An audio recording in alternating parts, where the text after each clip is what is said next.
നമസ്കാരം. News independence തദ്ദേശം 25 സ്ഥാനാർത്ഥികൾക്കൊപ്പം എന്ന പരിപാടിയിൽ ഇന്ന് നമുക്കൊപ്പമുള്ളത് കരമന വാർഡിലെ BJP NDA സ്ഥാനാർത്ഥി ശ്രീ കരമന അജിത്താണ്. ഏറെ ജനകീയനും BJPയുടെ സമുന്നതനായ നേതാവും കൂടിയായ ശ്രീ കരമന അജിത്തുമായി നമുക്ക് സംസാരിക്കാം. പ്രിയപ്പെട്ട ശ്രീ അജിത്ത്, താങ്കൾ ഏറെ ജനകീയനായിട്ടുള്ള കരമനയിലെ പ്രിയങ്കരനാണ്. താങ്കൾ ജനപ്രതിനിധി എന്നുള്ള നിലയിൽ തിരഞ്ഞെടുക്കപ്പെട്ടു വന്നു കഴിഞ്ഞാൽ എന്തൊക്കെ ക്ഷേമ പദ്ധതികളാണ്, പരിപാടികളാണ് കരമനയിലെ ജനങ്ങൾക്കും ഒപ്പം തന്നെ നഗരസഭയിലുണ്ടാകെ താങ്കൾ ചെയ്യാൻ ആഗ്രഹിക്കുന്നത്? ഈ തെരഞ്ഞെടുപ്പിൽ ആദ്യമായിട്ടല്ല ഞാൻ തെരഞ്ഞെടുപ്പിൽ മത്സരിക്കുന്നത്. 2005 ഇതേ കരമന വാർഡിൽ നിന്നും ഞാൻ മത്സരിച്ചിട്ടുണ്ടായിരുന്നു. അന്ന് കേവലം 110 വോട്ടിന് ഞാൻ പരാജയപ്പെട്ടു. 2010 മണക്കാട് മത്സരിച്ചു, 42 വോട്ടിന് പരാജയപ്പെട്ടു. തിരിച്ച് 2015 ഞാൻ ആദ്യമായി ഇവിടെ നിന്നും ജനവിധി തേടുന്നത്, ജയിക്കുന്നതും ഇവിടെ നിന്നാണ്. അത് 1198 വോട്ടിനാണ് ഞാനന്ന് പാർട്ടിയുടെ CPMൻ്റെ യുവമുഖമായ DYFയുടെ സംസ്ഥാന സെക്രട്ടറി കരമന ഹരിയും, അതുപോലെ തന്നെ മുസ്ലിം ലീഗിൻ്റെ UDFൻ്റെ സ്ഥാനാർത്ഥി കരമന മാഹിയും, അതുപോലെ തന്നെ 10 വർഷം ഇവിടെ തുടർച്ചയായി കൗൺസിലറായിരുന്ന BG ലത, ഇവരെല്ലാവരും 5-10 വർഷം കൗൺസിലർമാരായിരുന്ന, കൗൺസിലർ അല്ലാതിരുന്നത് ആ വർഷം ഞാനായിരുന്നു. ആ സമയത്ത് 2015 ഞാൻ വൻപിച്ച ഭൂരിപക്ഷത്തോടു കൂടി ഈ തെരഞ്ഞെടുപ്പിൽ ഇവിടെ ജയിക്കുകയുണ്ടായി. അത് 5 വർഷക്കാലം ഞാൻ ഇവിടെ ഉണ്ടായിരുന്നു. 5 വർഷക്കാലം സമഗ്രമായ ഒരു വികസന പ്രവർത്തനത്തിന് ഞാൻ തുടക്കമിട്ടിരുന്നു. ആ തുടർ പ്രവർത്തനം കഴിഞ്ഞ 5 വർഷം എൻ്റെ പിൻഗാമിയായ ഇപ്പോൾ കാലടിയിൽ മത്സരിക്കുന്ന മഞ്ജു GS ഇവിടുത്തെ കൗൺസിലറായിരുന്നു. നമുക്ക് ചെയ്തു തീർക്കുവാൻ ഇനി ഒരുപാട് കാര്യങ്ങളുണ്ട്. കാരണം മറ്റൊന്നുമല്ല, ഇവിടുത്തെ മർമ്മപ്രധാനമായ വിഷയമെന്ന് പറയുന്നത് ഞാൻ മനസ്സിലാക്കിയത്, ഞാൻ 42 വർഷക്കാലം പൊതുപ്രവർത്തന രംഗത്ത് പ്രവർത്തിക്കുന്ന ഒരു പ്രവർത്തകനാണ്. കരമന നദി അതിനെ പുനർജീവിപ്പിക്കുക എന്നുള്ളത് എൻ്റെ ഒരു സ്വപ്നമാണ്. തീർച്ചയായും. പക്ഷേ നഗരസഭയുടെ പരിധി, നഗരസഭ മാത്രം വിചാരിച്ചതുകൊണ്ട് അത് സാധ്യമാകില്ല. ഗംഗ പ്രോജക്റ്റൊക്കെ ഉണ്ടല്ലോ. ഇന്നിപ്പോൾ കരമന നദിയുടെ അവസ്ഥ വളരെ വളരെ വളരെ ദയനീയമാണ്. അമ്ലത്തിൻ്റെ അളവ് ഏറ്റവും കൂടുതലാണ്. ഇന്നിപ്പോൾ മാലിന്യം കൊണ്ട് തള്ളുന്ന ഒരു പ്രദേശമായി മാറിയിരിക്കുന്നു. അതുപോലെ തന്നെ ഡ്രെയിനേജ് മാലിന്യങ്ങൾ ഏറ്റവും കൂടുതൽ ഒഴുകുന്നു. ഇന്നിപ്പോൾ അവിടെ പോയി ആ നദിയിൽ ഒന്ന് മുങ്ങിക്കുളിക്കുവാനോ അല്ലെങ്കിൽ അത് ഉപയോഗിക്കുവാനോ ഉപയോഗശൂന്യമായ 100% ശൂന്യമായിരിക്കുകയാണ്. അത് പുനർജീവിപ്പിക്കുക എന്നുള്ളത് അത് ഏതറ്റവും അറിയാലോ. നമ്മുടെ രാജീവേട്ടൻ പറഞ്ഞത്, ഭാരതീയ ജനതാ പാർട്ടി ദേശീയ ജനാധിപത്യം കേരളത്തിൽ തിരുവനന്തപുരത്ത് അധികാരത്തിൽ വന്നു കഴിഞ്ഞാൽ, നഗരസഭയിൽ അധികാരത്തിൽ വന്ന 45 ദിവസത്തിനകത്ത് നമ്മുടെ നരേന്ദ്രമോദി ഈ തിരുവനന്തപുരം നഗരസഭയിൽ വരും. ഇവിടുത്തെ ബ്ലൂ പ്രിൻ്റ്, അതായത് നമ്മുടെ ഇവിടുത്തെ ഒരു വലിയൊരു മാസ്റ്റർ പ്ലാൻ തന്നെ തയ്യാറാക്കി 5 വർഷക്കാലം നമ്മൾ ചെയ്യേണ്ട കാര്യങ്ങൾ കൃത്യതയോടുകൂടി ആ 5 വർഷം ഏതൊക്കെ ചെയ്യണം എന്നതിനെക്കുറിച്ച് ദീർഘമായ ഒരു വീക്ഷണത്തോടു കൂടെ ആയിരിക്കും ഈ ഭരണം കൊണ്ടുപോകുന്നത്. കഴിഞ്ഞ 43 വർഷം CPM നേതൃത്വം കൊടുക്കുന്ന ഇടതുപക്ഷ ജനാധിപത്യ മുന്നണി സംവിധാനമാണ് നമ്മുടെ തിരുവനന്തപുരം നഗരത്തിൽ ഭരണത്തിലുണ്ടായത്. അവരുടെ കെടുകാര്യസ്ഥത, അവരുടെ വികസന മുരടിപ്പ്, അതുപോലെ തന്നെ ഈ നാടിനെ സംബന്ധിച്ചിടത്തോളം ഏറ്റവും കൂടുതൽ അഴിമതിയിൽ മുങ്ങിക്കുളിച്ച ഒരു ഭരണ സംവിധാനമായിരുന്നു ഈ തൊട്ടടുത്ത 5 വർഷക്കാലം ഉണ്ടായിരുന്നത്. ഈ പറയുന്ന കാര്യങ്ങൾക്കൊക്കെ ഒരു അറുതി വരുത്തിക്കൊണ്ട് സംശുദ്ധമായ, സമഗ്രമായ, സുസ്ഥിരമായ ഒരു വികസന പ്രവർത്തനത്തിന് നമ്മൾ തുടക്കം കുറിക്കും. തീർച്ചയായിട്ടും കരമനയെ സംബന്ധിച്ചിടത്തോളം നമുക്ക് പറയാൻ സാധിക്കുന്നത്, ഇവിടുത്തെ ഏറ്റവും വലിയ വിഷയം മറ്റൊന്ന് മാലിന്യ പ്രശ്നമാണ്. നമ്മുടെ കേന്ദ്ര ഗവൺമെൻറ് എന്താ പറഞ്ഞത്? എല്ലാ തദ്ദേശ സ്വയംഭരണ സ്ഥാപനങ്ങളും, ഭാരതത്തിലെ എല്ലാ തദ്ദേശ സ്വയംഭരണ സ്ഥാപനത്തിലും കേന്ദ്രീകൃതമായ മാലിന്യ സംസ്കരണ പ്ലാന്റുകൾ ഉണ്ടാകണമെന്ന്. നമ്മുടെ മുഖ്യമന്ത്രി, ഞാൻ ആരും തള്ളി പറയുകയല്ല, അദ്ദേഹവും അത് കേന്ദ്രീകൃതമായ മാലിന്യ സംസ്കരണ പ്ലാന്റുകൾ എല്ലാ തദ്ദേശ സ്വയംഭരണ സ്ഥാപനത്തിലും ഉണ്ടാകണമെന്നും അദ്ദേഹവും പറഞ്ഞിട്ടുണ്ടായിരുന്നു.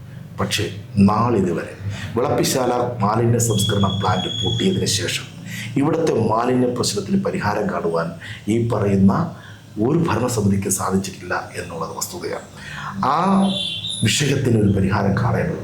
കാരണം മാലിന്യം എന്ന് പറയുന്നത് CPMനെ സംബന്ധിച്ചിടത്തോളം, LDFനെ സംബന്ധിച്ചിടത്തോളം അതൊരു പൊന്മുട്ടയിടുന്ന താറാവാണ്. കാരണം മാലിന്യ വിഷയം ഉണ്ടെങ്കിൽ മാത്രമേ അവർക്ക് അതിൽ കൂടി വരുമാനം ഉണ്ടാക്കാൻ സാധിക്കൂ. ഞാൻ പലപ്പോഴും സഭയിൽ ചോദിച്ചിട്ടുള്ള ഒരൊറ്റ ചോദ്യമാണ്, തിരുവനന്തപുരം നഗരസഭയുടെ ഭരണസമിതിക്ക് മാലിന്യ വിഷയത്തിൽ നമ്മുടെ പ്രഖ്യാപിത നയം എന്താണ് എന്ന്. കേന്ദ്രീകൃതമായ മാലിന്യ സംസ്കരണ പ്ലാന്റാണോ നമ്മുടെ ലക്ഷ്യം, അതോ വികേന്ദ്രീകൃതമായ മാലിന്യ സംസ്കരണമാണോ നമ്മുടെ ലക്ഷ്യം, അതോ ഉറവിടത്തിൽ മാലിന്യ സംസ്കരണമാണോ നമ്മുടെ ലക്ഷ്യം? അപ്പോഴപ്പോഴും പറയുമ്പോഴൊക്കെ അവർ പറയുന്നത് ഉറവിടത്തിൽ മാലിന്യ സംസ്കരണമാണ് നമ്മുടെ ലക്ഷ്യം. നോക്കണേ, ഉറവിടത്തിൽ മാലിന്യ സംസ്കരണം ചെയ്തിട്ടുള്ള പണികൾ മുഴുവൻ, കൊണ്ടുവന്നിട്ടുള്ള പ്രോജക്റ്റുകൾ മുഴുവൻ പരാജയപ്പെട്ടിട്ടുണ്ട്. ഒന്ന് നമുക്ക് പിന്നിലോട്ട് പോയി കഴിഞ്ഞാൽ നമ്മൾ പൈപ്പ് കമ്പോസിങ്, എത്ര ലക്ഷം രൂപയാണ് പൈപ്പ് കമ്പോസിങ് വഴി ഉപയോഗിച്ചത്. അതുപോലെ ബയോഗ്യാസ് പ്ലാന്റുകൾ, എത്ര കോടിക്കണക്കിന് രൂപയുടെ ആ സബ്സിഡിയോടുകൂടി നമ്മളിവിടെ കൊടുത്തത് പരിഹാരമായിട്ടുണ്ടോ? ഇപ്പോൾ പറയുന്നു ഉറവിടത്തിൽ മാലിന്യ സംസ്കരണമാണ് നമ്മുടെ പ്ലാൻ, അത് നയം. അതോടൊപ്പം തന്നെ കിച്ചൺ ബിന്നാണ് അവരുടെ മാലിന്യ സംസ്കരണത്തിനുള്ളത്. നോക്കണം, വിനോഗ്രവും അതുപോലെ തന്നെ ചകിരിച്ചോറും, ഇതൊക്കെ ആ അസംസ്കൃത വസ്തുക്കൾ കൊടുക്കുവാൻ ഇവർക്ക് തയ്യാറായിട്ടുണ്ടോ? അത് യഥാവിധി കൊടുക്കുവാൻ ഇവർക്ക് പറ്റുന്നുണ്ടോ? ആ വിതരണം ചെയ്യുവാൻ ഇവർക്കത് പറ്റുന്നുണ്ടോ എന്നതിനെക്കുറിച്ച് നമുക്ക് പരിശോധിക്കേണ്ടതുണ്ട്. ഇല്ല എന്നുള്ളതാണ് സത്യം. കിച്ചൺ ബിന്ന് വാങ്ങിയത് തന്നെ അഴിമതിയാണ് എന്ന് BJP പറഞ്ഞപ്പോൾ നമ്മളെല്ലാവരും കളിയാക്കി സഭയ്ക്കകത്ത്. പക്ഷേ കഴിഞ്ഞ 2023-24 ഓഡിറ്റ് റിപ്പോർട്ടിൽ തന്നെ പറയുന്നു, കിച്ചൺ ബിന്ന് വാങ്ങിയതിലും കൊടുത്തതിലും വിതരണം ചെയ്തതിലും കൃത്യമായ അഴിമതി നടന്നിട്ടുണ്ട്. ഇത് ഓഡിറ്റ് തന്നെ കണ്ടെത്തിയിരിക്കുന്നു. മറ്റൊരു പ്രശ്നം, അത് എൻ്റെ വാർഡിൽ മാത്രമല്ല, പട്ടിശല്യം, നായ്ക്കള ശല്യം. ഇന്നും 12 പേരെയാണ് കടിച്ചിരിക്കുന്നത്. ഒരു പേപ്പട്ടിയായിട്ടുള്ള ഒരു പട്ടി, ഒരു നായി കുട്ടികളെ കടിച്ചിരിക്കുന്നു. ഇന്നത്തെ പത്രത്തിൽ ഞാൻ പ്രഭാത വാർത്തയിൽ ഞാൻ കണ്ടതാണ്. 12 വരും. കഴിഞ്ഞ ഒരാഴ്ചയ്ക്ക് മുമ്പ് നമ്മുടെ മ്യൂസിയത്ത് പ്രഭാത സവാരിക്ക് പോയവരെ കടിച്ചിരിക്കുന്നു. നിരവധി ആൾക്കാരെ റോഡിൽ ഇറങ്ങാൻ പറ്റുന്നില്ല, ബസ് സ്റ്റാൻഡിൽ പോകാൻ പറ്റുന്നില്ല, കുട്ടികൾക്ക് സ്കൂളിൽ പോകാൻ പറ്റുന്നില്ല. എന്തിനേറെ കടിയേറ്റുകൊണ്ട് ആശുപത്രി പോയാൽ ആശുപത്രിയിലും നായ്ക്കൾ. ഇതിനൊരു പരിഹാരം കാണുവാൻ ഈ നഗരസഭയ്ക്ക് ഇന്നേ വരെ സാധിച്ചിട്ടുണ്ട്. ABC program. ആ ABC പ്രോഗ്രാം എല്ലാ ബഡ്ജറ്റിലും കോടിക്കണക്കിന് രൂപ, ലക്ഷക്കണക്കിന് രൂപ ചിലവഴിക്കാൻ വേണ്ടി തീരുമാനിക്കുന്നുണ്ട്. ആ ABC പ്രോഗ്രാം കഴിഞ്ഞ 10 വർഷം പരിശോധിക്കുന്നു. ഇന്ന് ഒരു നായ്ക്കൾ പോലും തെരുവിൽ ഉണ്ടാകാൻ പാടില്ല. അതിന് യഥാവിധി ശാസ്ത്രീയമായി ചെയ്തിട്ടുണ്ട് എന്നുണ്ടെങ്കിൽ ഒരു കാരണവശാലും ഒരു നായ് പോലും ഉണ്ടാവില്ല. ഞങ്ങൾ പറഞ്ഞിട്ടുണ്ട്, നിങ്ങൾ വികേന്ദ്രീകൃതമായി ഷട്ടറുകൾ നിർമ്മിക്കൂ. കേന്ദ്രീകൃതമായ ഷട്ടറുകൾ നിർമ്മിക്കുവാൻ ചില എതിർപ്പുകൾ ഉണ്ടാകുമെങ്കിൽ ഒരു 5-10 വാർഡുകൾ കൂട്ടിക്കൊടുത്തുകൊണ്ട് ആ തരത്തിൽ നിങ്ങൾ ഒരു വികേന്ദ്രീകമായ ഷട്ടറുകൾ, നായ്ക്കളെ ആരെയും കൊല്ലാൻ നമ്മൾ അനുവദിക്കില്ല, ഒരു ജീവനെയും നമ്മൾ കൊല്ലാൻ അനുവദിക്കുന്നില്ല. കൊല്ലുന്നത് പാപമാണ് എന്നതിൽ തന്നെയാണ് വിഷയം. കൊല്ലാൻ പാടില്ല, പക്ഷെ അവരെ സംരക്ഷിക്കണം. ABC പ്രോഗ്രാം കൃത്യമായി നടത്തലാണ്. ABC പ്രോഗ്രാമിൽ അഴിമതിയുണ്ട് എന്ന് കണ്ടെത്തിയത് BJP പറഞ്ഞപ്പോൾ എല്ലാവരും പരിഹാസരിച്ചു, കളിയാക്കി. ഇപ്പോൾ 2023-24 ഓഡിറ്റ് നിങ്ങൾ നോക്കൂ. ആ ഓഡിറ്റിൽ കൃത്യമായി പറയുന്നു, ABC പ്രോഗ്രാം നടപ്പിലാക്കിയതിൽ അത് ശാസ്ത്രീയമായിട്ടല്ല നടപ്പിലാക്കിയത്, അതിൽ ലക്ഷക്കണക്കിന് കോടിക്കണക്കിന് രൂപയുടെ അഴിമതി ഉണ്ട് എന്ന് ഓഡിറ്റ് തന്നെ കണ്ടെത്തിയിരിക്കുന്നു. ഇതിനെന്താ LDFന് പറയുവാനുള്ളത്? SCPMന് ഇതിനെന്താ മറുപടി ഉള്ളത്?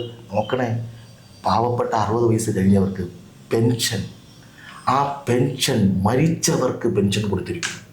കണ്ടത് BJP കരമനോജിത്വം അല്ല പറയുന്നത്. ഞാനൊരിക്കൽ നായ്ക്കളുടെ വിഷയങ്ങളെക്കുറിച്ച് പറഞ്ഞപ്പോൾ, ഈ ബന്ധീകരണം ചെയ്തിട്ടുള്ള നായ്ക്കൾ പ്രസവിക്കുന്നുണ്ട് എന്ന് പറഞ്ഞപ്പോൾ, സഭയ്ക്കകത്ത് പറഞ്ഞപ്പോൾ ബന്ധീകരണം ചെയ്ത നായ്ക്കൾ പ്രസവിക്കുന്നത് കരമനോജിത്ത് കണ്ടിട്ടുണ്ടോ? ഒന്ന് നിസ്സാരമായിട്ടാണ് ആ ചെയറിൽ നിന്ന്, ഗൗരവമുള്ള ഒരു ചെയറിൽ ഇരുന്നു കൊണ്ട് ആ പറയുന്നത് കണ്ടിട്ടുണ്ടോ എന്ന്. നോക്കണേ, മരിച്ചവർക്ക് മാത്രമല്ല, സർക്കാർ ജോലി വാങ്ങിച്ചവർക്ക് പെൻഷൻ കൊടുത്തിരിക്കുന്നു. ഇത് BJP പറഞ്ഞതോ അത് പിന്നെ നമ്മുടെ പാർലമെന്റ് പാർട്ടി പറഞ്ഞതോ അല്ലെങ്കിൽ നമ്മുടെ കൗൺസിലർമാർ പറഞ്ഞതോ ഒന്നും അല്ല. ഇത് ഓഡിറ്റിൽ തന്നെ കണ്ടെത്തിയിരിക്കുന്നു. ഇവിടെ ഇപ്പോൾ നമ്മളെ സംബന്ധിച്ചിടത്തോളം ഒരു ഇച്ഛാശക്തിയുള്ള, ക്രിയാത്മകമായി ഇടപെടുന്ന ഒരു ഭരണസമിതിയുടെ ഒരു മാറ്റം അനിവാര്യമാണ്. അതാണ് രാജീവേട്ടൻ പറഞ്ഞത്. മാറ്റം അനിവാര്യമാണ്, മാറാത്തത് മാറുമെന്ന് രാജീവേട്ടൻ പറഞ്ഞ കാര്യവും അത് തന്നെയാണ്. തീർച്ചയായിട്ടും നമ്മൾ മാറ്റം ഉണ്ടാകും. എന്തിനേറെ പറയുന്നു, നികുതി തട്ടിപ്പ്. നിങ്ങൾക്കറിയാമല്ലോ, നികുതി തട്ടിപ്പുമായി ബന്ധപ്പെട്ട് നമ്മൾ അന്ന് പറഞ്ഞപ്പോൾ എല്ലാവരും നമ്മളെ കളിയാക്കി. ഇപ്പോഴെന്താണ് ആ തട്ടിപ്പുമായി ബന്ധപ്പെട്ട് നഗരസഭയിൽ നമ്മൾ സമരം ചെയ്തപ്പോൾ നമ്മളെല്ലാവരും കളിയാക്കലേ, ചുമ്മാ ജോലിയും കൂലിയില്ലാതെ അവിടെ ചെന്ന് ഉപവാസം കിടക്കണമെന്ന്. എത്ര പേർക്കാണ് അവർക്ക് പണമടച്ച രസീതുമായിട്ട് വന്നപ്പോൾ അവർ അപ്ലോഡ് ചെയ്യാതെ എത്ര കോടിക്കണക്കിന് രൂപ നികുതി പിരിവില് 64 കോടി രൂപ കഴിഞ്ഞ ഓഡിറ്റിൽ പരിശോധിക്കുന്ന 23-24 64 കോടി രൂപയുടെ നികുതി പിരിച്ചെടുത്തിട്ടില്ല എന്ന് ഓഡിറ്റ് കണ്ടെത്തിയിരിക്കുന്നു. അപ്പോൾ എന്തുമാത്രം ശുഷ്കാന്തിയോട് കൂടിയാണ് ഈ ഭരണം നടത്തുന്നത്? ഇത് ആർക്ക് വേണ്ടിയാണ്? ആരെ സഹായിക്കാനാണ്?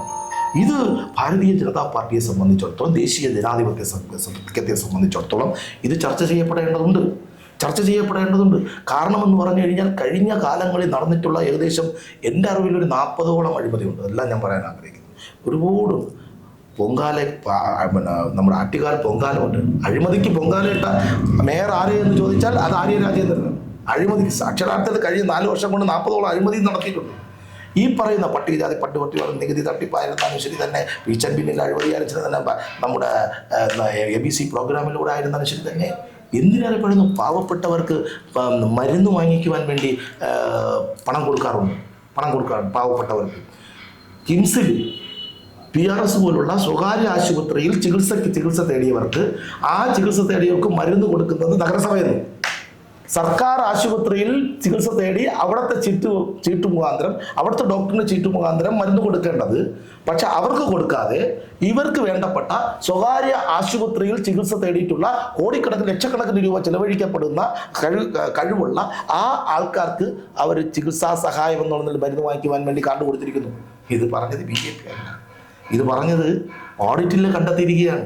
തീർച്ചയായിട്ടും നമ്മുടെ വിദ്യാഭ്യാസ മേഖല സർക്കാർ നമുക്ക് മാറ്റിക്കെട്ടിയുള്ള സർക്കാർ സ്ഥാപനമാണ് നമ്മുടെ വിദ്യാഭ്യാസ മേഖല. സർക്കാർ വിദ്യാഭ്യാസ ലാപ്ടോപ്പിന് മുന്നേ ഡെസ്ക്ടോപ്പ് കൊടുത്തിരിക്കുന്നത്. ആ ഡെസ്ക്ടോപ്പ് എവിടെയാണ് കൊടുത്തതെന്ന് അറിഞ്ഞുകൂടാ. അതിൻ്റെ ഗുണനിലവാരം പരിശോധിച്ചിട്ടില്ല. ഒരു പർച്ചേസ് കമ്മിറ്റി ഇല്ല. തോന്നിയവാസമാണ് അവിടെ നടക്കുന്നത്. ഇതിനൊരു മാറ്റം ഉണ്ടാക്കണം. കൃത്യമായി ഞാൻ പറഞ്ഞ ഈ വിഷയങ്ങൾക്കൊക്കെ ചർച്ച ചെയ്യപ്പെടേണ്ടതുണ്ട്. ഇത് ജനങ്ങൾ വിലയിരുത്തും. ഈ ഭരണസമിതിക്ക് എതിരായിട്ടുള്ള വിധിയായിരിക്കും. ചരിത്രത്തിലാദ്യമായി തിരുവനന്തപുരം നഗരസഭയ്ക്കകത്ത് ഒരു ഭരണമാറ്റം ഉണ്ടാകും. ആ ഭരണമാറ്റം ഭാരതീയ ജനതാ പാർട്ടിക്ക് അനുകൂലമായും ദേശീയ ജനാധിപത്യ സഖ്യത്തിന് അനുകൂലമായിരിക്കുമെന്ന് അർദ്ധശങ്കക്കിടയില്ലാത്ത തരത്തിൽ BJPയുടെ ഒരു കൗൺസിലർ എന്ന നിലയിൽ, ഇപ്പോൾ ഒരു കാൻഡിഡേറ്റ് എന്ന നിലയിൽ, ഒരു ചുമതലപ്പെട്ട ഉത്തരവാദിത്ത കാര്യകർത്താവ് എന്ന നിലയിൽ ഞാൻ പറയാൻ ആഗ്രഹിക്കുന്നു.